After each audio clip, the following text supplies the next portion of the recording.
இந்த கதையை பொறுத்த வரைக்கும் பார்த்தீங்கன்னா, இது வந்து பகவந்த் கேசரி பாலையா நடிச்ச தெலுங்கு படம் தான். அதில எந்த மாற்று கருத்தும் கிடையாது. அதனுடைய மைய கரு என்ன அப்படின்னா, குட் டச், பேட் டச். அத பத்தி தான் வந்து அந்த படம் வந்து பேசப்போகுது.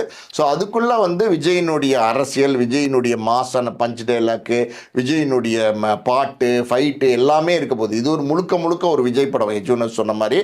இது வந்து ஒரு ஆக்ஷன் படம். இது வந்து ஒரு மசாலா படம். இது ஒரு மேக்ஸிமம் என்டர்டெயின்மெண்ட்டான ஒரு மிகப்பெரிய படமா இது இருக்கும். விஜய் படமா இது இருக்கும். ஹெச் வினோத்தை பொறுத்த வரைக்கும் பார்த்தீங்கன்னா, அந்த பிங்க்னு ஒரு படம், அது அமிதாப் பச்சன் நடித்தது. அதுதான் நேர்கொண்ட பார்வைன்னு அஜித் நடித்தார். அதனுடைய இயக்குனர். ஆனால் 2 படத்தையும் பார்த்தீங்கன்னா, அதுக்கு இதுக்கு சம்மந்தமே இல்லாத மாதிரி இருக்கும். அது வேற மாதிரி ஒரு ட்ரீட்மெண்ட் கொடுக்கக்கூடிய ஒரு இயக்குனர்.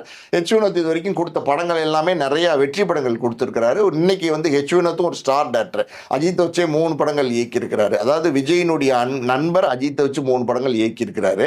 அது எல்லாமே வெற்றி படங்களாக இருந்திருக்கு.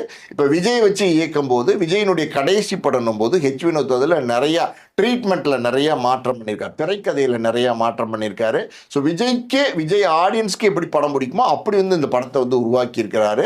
அது வந்து இந்த பகவந்த் கேசரி படம் தான் இதுன்னு தெரியாத அளவுக்கு வந்து இந்த படம் வந்து வேற மாதிரியா வந்து பண்ணியிருக்காரு. அதில் வந்து நேர்த்தியாக படம் சொல்லக்கூடிய ஒரு இயக்குனர் தான் ஹெச் வினோத். அதனால தான் வந்து படம் நல்லா வந்திருக்கிறதுனால தான் இவ்வளோ கான்ஃபிடென்ட்டாக அந்த மேடையில் பேசினார்.